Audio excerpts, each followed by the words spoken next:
নমস্কার প্রিয় দর্শক বন্ধুরা, ডেমোক্রেসি খবরের আড্ডা চ্যানেলে আপনাদের সবাইকে ধন্যবাদ। প্রাথমিক শিক্ষক বাদে এবার বাংলার সব শিক্ষককে নথি জমা করতে হবে।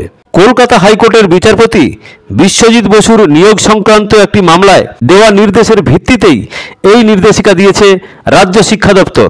এক্ষেত্রে প্রায় 1,30,000-এর বেশি শিক্ষককে জমা দিতে হবে নথি। 27শে মে পর্যন্ত সময় দেওয়া হয়েছে শিক্ষক শিক্ষিকাদের। তার মধ্যে নির্দিষ্ট জায়গায় হার্ড কপি জমা দিতে হবে। এই নির্দেশিকায় প্রশ্ন উঠেছে শিক্ষা মহলে। বিচারপতি বিশ্বজিৎ বসুর এক নির্দেশের পরিপ্রেক্ষিতেই নথি জমা করার নির্দেশ দিয়েছে শিক্ষা দপ্তর। আর তাই নথি জমা দিতে হবে বাংলার 1,30,000 শিক্ষককে। পশ্চিমবঙ্গ শিক্ষা দপ্তরের নোটিশ ঘিরে জোর শোরগোল পড়ে গিয়েছে বিভিন্ন শিক্ষা মহলে।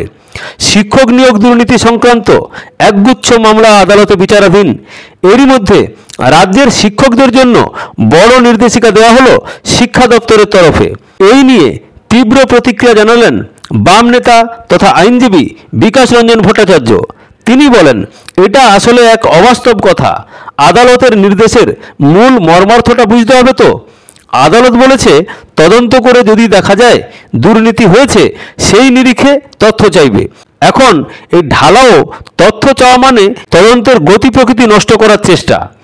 আজকে ধরুন যে লোকটি 35 বছর আগে চাকরি পেয়েছিলেন, হয়তো অবসর নেবেন, সব কাগজপত্র তিনি কোথায় পাবেন? এই রাজ্যে সরকারের মতিভ্রম হয়েছে। তবে কি এই নির্দেশের মাধ্যমে বাম আমলে নিযুক্ত শিক্ষকদের টার্গেট করা হচ্ছে? এই প্রশ্নের উত্তরে বিকাশবাবু বলেন, এটা আসলে নির্বাচনের আগে পুরো বিষয়টিকে ঘেঁটে দেওয়ার চেষ্টা। বামেদের আমলে দুর্নীতি নিয়ে ওরা কিছুই পাবে না। আসলে এই আমলের দুর্নীতিকে ওরা কিছুটা আড়াল করার চেষ্টা করছে, আর কিছুই না।